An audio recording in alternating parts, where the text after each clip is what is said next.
E-bikes, the truth about cheating. Hi folks, this is Charlie Fuller, and I'm going to start today with a question that's been lighting up every cycling forum and Facebook group that I've ever wandered into. Are e-bikes cheating? Now, I've been riding 100 miles a week for years. Okay, regular bike, 2 wheels, 2 legs, no motor. So when someone asked me the question a couple of months ago, right after my Wednesday ride, I'll be honest, my first instinct was to agree. Of course they're cheating. You plug it in, you pedal less, and you call yourself a cyclist, right? And then I thought about it for about 5 more miles, and I changed my mind completely. Now here's the thing. E-bikes aren't just popular, they're exploding. We're talking about a global market of over $40 billion with sales grossing faster than almost any other consumer product on the planet, okay? And the demographics drive that growth. Riders over 50, not teenagers, not city commuters dodging taxis, people our age. And when you understand why, everything shifts. A lot of riders come to e-bikes the same way I came back to cycling in the first place, through pain, a bad knee, arthritis that turned every hill into a negotiation, a cardiovascular event that scared them off the road entirely. And then someone handed them an e-bike, and suddenly they were back, 72 years old, riding through the neighborhood again, wind in their face, color back in their cheeks. And if you ask me, that's not cheating, that's a comeback story. Ta-da, okay? But let me tell you something about the cheating debate. It really is the wrong argument entirely. Now studies, real ones, from universities in Europe and the US consistently show e-bike riders get more exercise than non-riders. Not because the motor does nothing, because e-bikes actually get people outside, okay? They ride longer. They go more often because the hills don't scare them anymore. Now, I don't buy the cheating label. You're still pedaling, you're still outside, and your heart is still working. The motor is an assist, not an autopilot. And here's the thing. I still ride my analog bike, and I also have a Scott Addict e-bike, and I ride both of them. In many cases, you couldn't tell that my Scott is an e-bike because it's a road bike first with an assist. I have to pedal to get anywhere. However, it does give me a little bit more help, especially going up hills. Now, I still get a good workout, and it gets my heart rate up. And also, most of my rides, I turn off the assist just to pedal some. Everything feels the same as my Specialized Vanga bike, except I have a little help with my e-bike. Now my goal is to have an assist available, but not to rely on it full time. My main goal is to keep riding, okay? That's the distinction worth making. It's not about proving something to the cycling purists, okay? It's about keeping yourself moving for another decade. Now, if you're seriously considering an e-bike, and I think you should at least consider it, there are a few things that matter specifically for riders over 60. First is a step-through frame. Now, this is the first thing I recommend if you're new to cycling. Throwing your leg over your bike seat sounds simple until your hip says otherwise on a Tuesday morning ride.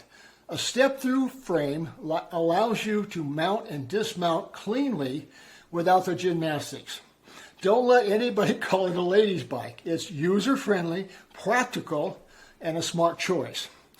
Upright geometry. A lot of budget e-bikes are designed for aggressive forward-leaning postures, great for 20-year-olds, hard on older backs and necks. Look for comfort-style geometry that keeps you sitting tall. Let me say that again. You want to be sitting tall. Weight. Now, e-bikes are heavy. We're talking sometimes 50 to 70 pounds. Now, that matters the moment you need to load it onto a car bike rack or carry it up some steps. Some manufacturers have gotten this down to the low 40s, which is more manageable. A few models are consistently coming up in senior riding communities, and those are the Aventon Pace 500 for a solid step-through at a mid-range price, the Rad Power Rad City series for durability and comfort, and for those who want something a little lighter, the more refined Cannondale Treadwell Neo is worth a serious look. These are going to be just in the description area when you get done with the video. Now, when buying any bike, it's a good idea to take the bike to a bike shop and have them adjust the bike for yourself personally. Adjust the seat and handlebars so that you're using your legs the way you should and you're sitting tall, not slumped over.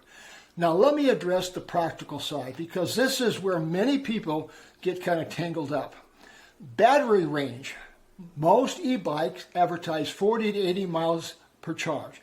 In real-world riding, accounting for hills, your body weight, and how hard you lean on the assist, you ought to plan for 20 to 50 miles. For short neighborhood loop or errands, that's more than enough. For longer rides, focus on watt hours. 400 watts is an entry level. 500 to 600 watts is a sweet spot for your battery for seniors who want range without anxiety. Maintenance. Now here's where e-bikes are actually simpler than most people expect. The drivetrain is identical to a regular bicycle, chain, gears, and brakes. The motor is nearly maintenance-free. The battery, the most expensive component, typically lasts 500 to 1,000 charge cycles before degrading noticeably. That's roughly 3 to 5 years for an average rider. Replacement batteries run $300 to, say, $600 depending upon the brand. So factor that into your long-term math. Next is cost. A decent entry-level e-bike for a senior rider starts about $1,200. Mid-range, where quality and reliability genuinely improve, runs $2,000 and maybe $3,500.